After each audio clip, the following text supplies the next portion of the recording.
apakah dengan tidak apakah dengan tidak persetujuan anak itu mengakibatkan hibah batal?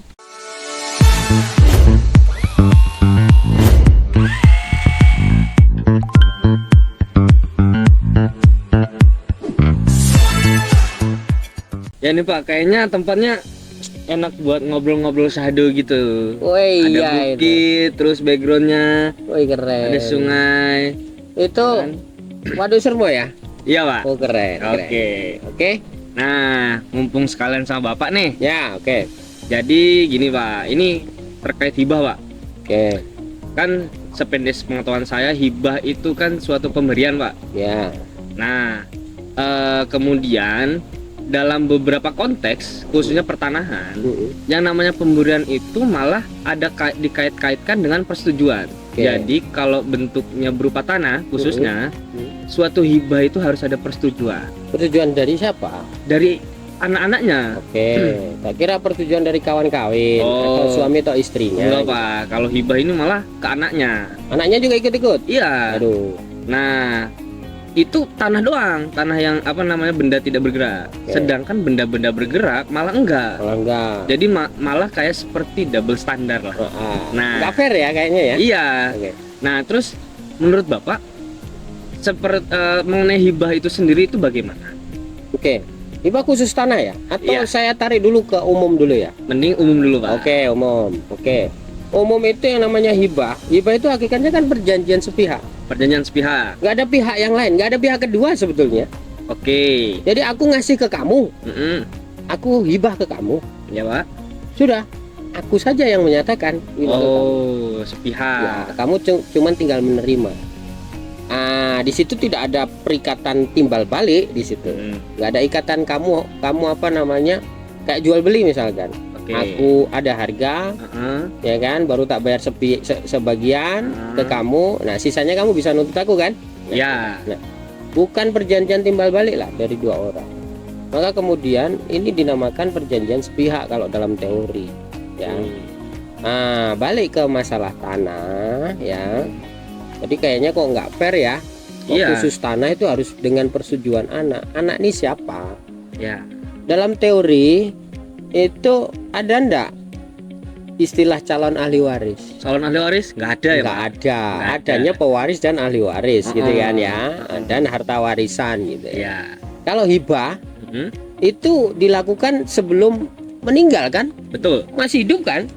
Jadi kewenangan bebas dari pemiliknya untuk ngasih ke siapapun. Ya. Ya, Oke. dia bebas. Dia punya kewenangan yang dilindungi oleh hukum. Mau mengalihkan tuh macam-macam ya, menjual, menghibahkan, termasuk inbrank, masuk dalam perusahaan gitu, atau mungkin melepaskan ke negara gitu. Oke. Melepaskan ke negara nanti dikuasai langsung ke negara, nanti terserah negara mau dikasih siapa saja. Oke. Nah, kalau yang apa namanya kita ngambil esensi yang dihibah, sama dengan yang lain loh. Pemberi hibah itu harus orang yang memiliki barang itu. Oke. Tanahnya, sertifikatnya pasti teratas nama Si pemilik. pemilik orang itu dong, Oke. ya kan? Maka kemudian orang itu bebas melakukan tindakan hukum kaitannya dengan tanah itu, ya kan? Nah, tiba-tiba kok ini ada pihak lain yang mengintervensi. Oke. Mengintervensi ini karena hukum atau karena permintaan dari pihak-pihak terkait, pihak tertentu misalkan. Nah, di praktek di lapangan biasanya kalau peralihan hibah ini melibatkan akta PPAT ya, melibatkan PPAT-nya sendiri selaku pejabat pembuat akte tanah. Nanti tanda tangan akta hibah. Terus kemudian dibawa ke BPN tuh. Sudah selesai semua bayar pajaknya, terus dibawa permohonan peralihannya ke BPN. Nah, di situ kalau di dalam berkas tanpa ada persetujuan anak, pasti dimintain persetujuan anak. Nah, ini menurut saya praktek-praktek yang kurang fundamental sebetulnya. Kehadiran anak ini diakomodir untuk kepentingan apa coba? Sampai sekarang kan kita nggak tahu itu. Iya, nggak tahu kita. Kita Kenapa nggak kok tahu. ada persetujuan dari anak? Saya pernah nih ngobrol-ngobrol juga sih sama pejabat kantor pertanahan nih. Kenapa kok harus melibatkan anak? Padahal anak statusnya bukan siapa-siapa dalam konteks kepemilikan hak. Dia tidak punya kewenangan melakukan tindakan hukum Betul. terkait dengan objek itu, padahal masih atas nama bapak. Ya kan? Nah, usut punya usut, ini hanya kekhawatiran orang BPN supaya Oh. tidak bermasalah dengan anaknya terkait dengan penghibahan dari bapaknya itu. Oh, Itu niatnya ya. itu baik, preventif Niatnya lah. baik, preventif. Oke. Tapi kan kadangkala ini kan menghambat proses gitu ya. Ya. Seolah kan menghambat proses. Aku mau menghibahkan, kenapa harus persetujuan anak? Iya. Ya kalau anak itu dimaknai secara holistik ya, bulat sempurna. Anak kan ada anak dewasa, anak di bawah umur, Iya. anak di bawah pengampuan. Nah, untuk mengakomodir kondisi seperti ini gimana? Iya kan? Betul Nah, juga. ini tambah panjang lagi nih proses. Kalau kemudian digantungkan dengan intervensi persetujuan dari anak-anaknya. Apakah dengan tidak persetujuan anak itu mengakibatkan hibah batal? Seharusnya enggak, Hibah tetap sah nggak? tetap sah seharusnya. Tetap sah. Ya kan? Mm-mm. Sehingga nggak perlu dong. Kalau anak kemudian setelah meninggal bapaknya, Mm-mm. padahal dulu pernah menghibahkan sesuatu tanah ke orang lain, Betul. kalau haknya si anak terlanggar, ya kan? Bagiannya si anak terlanggar terhadap harta warisan, nah dia berhak nuntut. Tapi nuntutnya bukan nuntut pembatalan dong. Nuntut apa dong? Nuntut haknya saja, bagianku berapa. Jadi orang yang nerima hibah itu langsung didatengin. Ya. Sederhananya kayak gitu.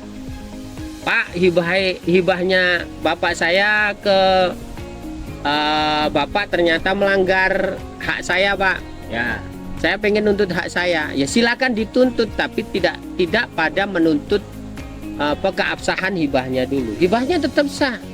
Jadi yang dituntut adalah bagiannya. Kalau kita Oh. bicara di KUH Perdata itu kan ada hak legitim porsi ya. Ya. Hak mutlak yang dilindungi dari ahli waris Ya. untuk menuntut bagiannya, Ya. ya kan, sesuai dengan undang-undang. Ya kan, meskipun haknya nggak sepenuhnya hak. Misal 4 orang anak masing-masing seperempat, enggak. Dari seperempat itu kan punya legitim porsi, punya hak Masing-masing. mutlaknya. Ya. Nah, itulah yang kemudian dituntut kalau itu terlanggar. Oh. Tapi kalau di dalam Islam lain lagi nih. Ya. Ya, dalam Islam kan kalau hibah tidak boleh melebihi sepertiga. Ya. Ya harus dihitung sepertiganya seperti apa. Kalau ternyata melebihi, ya diingkorting dong, dipotong dong. Jangan dibatalkan malah dibatalkan. hibahnya. Kalau dibatalkan hibahnya, esensinya seperti apa? Malah Akibatnya seperti apa? si penerima hibah malah nggak dapat apa-apa. Iya, Malah makanya. nggak dapat esensi hibah itu sendiri. Ya kan sama saja. Kalau dibatalkan hibahnya, hak konstitusional saya yang dilindungi oleh hukum, yang bebas menyerahkan barang milik saya kepada siapapun juga, itu ternyata dilanggar oleh karena persetujuan. Itu. Ya. Jadi kalau dibatalkan hibah berarti orang yang dikasih hibah itu menjadi tidak dapat Sama sekali. sama sekali. Harusnya dia tetap dapat, ya kan? Tapi memang Tapi bagiannya. diingkorting bagiannya. Oke. Gitu. Tapi kalau ternyata pelanggaran itu dalam konsep BW lo ya, Ya. di KUH Perdata, kalau ternyata hibah itu dituntut pasca meninggalnya si pemberi hibah, ya kan? Ternyata hibah itu untuk memenuhi legitim porsi tadi masih kurang, cari hibah lain-lain lagi. Tapi namanya menuntut itu adalah hak loh, bukan kewajiban. Ya, namanya hak diakomodir. Ya. Tapi kemudian kalau kewajiban bisa menentukan syarat kebatalan dari hibah itu. Oke, berarti konklusinya itu hibah itu adalah suatu bentuk perjanjian yang sepihak. Yang sepihak. Nggak perlu ada persetujuan. Betul. Esensinya nggak perlu ada persetujuan. Kemudian kalau misalkan ada suatu hibah yang melanggar bagian dari ahli waris atau legitimasi porsi, itu malah keliru kalau misalkan menuntut pembatalan hibahnya. Ya, Malah seharusnya harus menuntut bagian dari bagian ya, menuntut bagian yang terlanggar itu. Yang seharusnya dia dapat sekian, Mm-mm. tapi kurang dari sekian ya, yang sesuai dengan hitungan hukumnya. Mm-mm. Tapi kemudian dia mau nuntut. Oke. Ya nuntut dipotong lah. Misalkan dulu hibahnya 1 miliar. Tapi ternyata dipotong 100 juta, 200 juta. Oh, Itu ya. ya tinggal dituntut potongan. Tapi hibah tidak secara formalitas Mm-mm.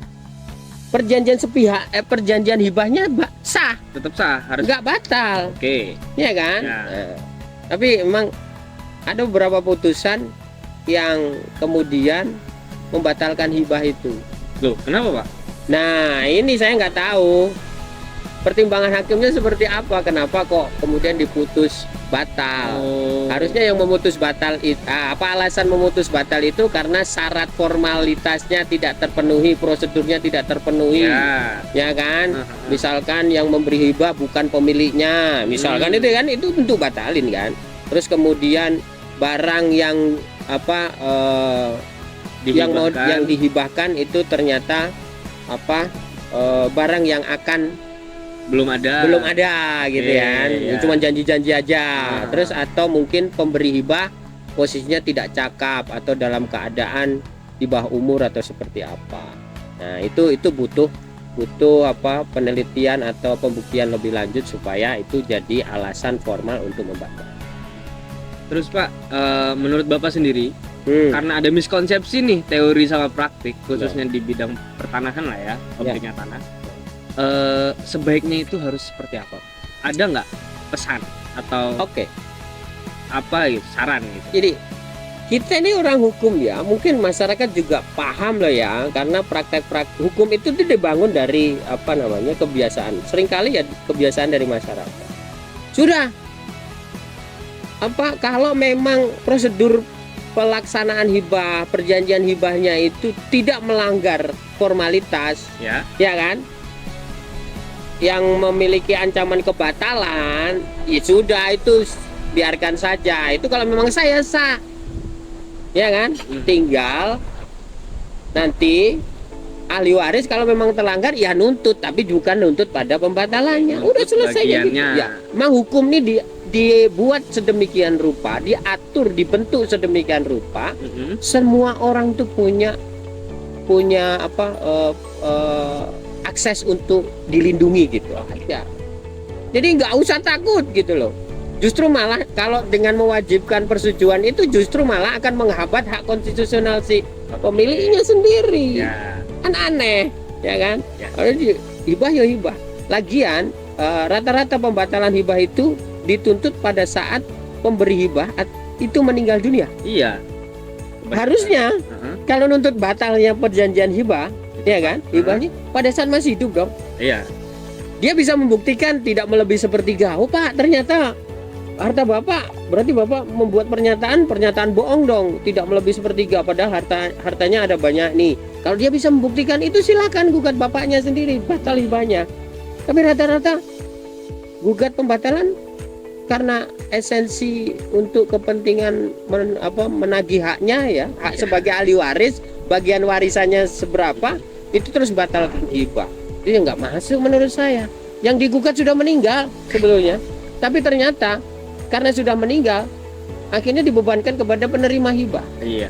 Memang sih ya, secara logika penerima hibah itu harus legowo untuk kalau misalnya ditarik lagi. Kalau misalnya ditarik lagi atau mungkin dipotong sebagian untuk memenuhi haknya ahli waris gitu.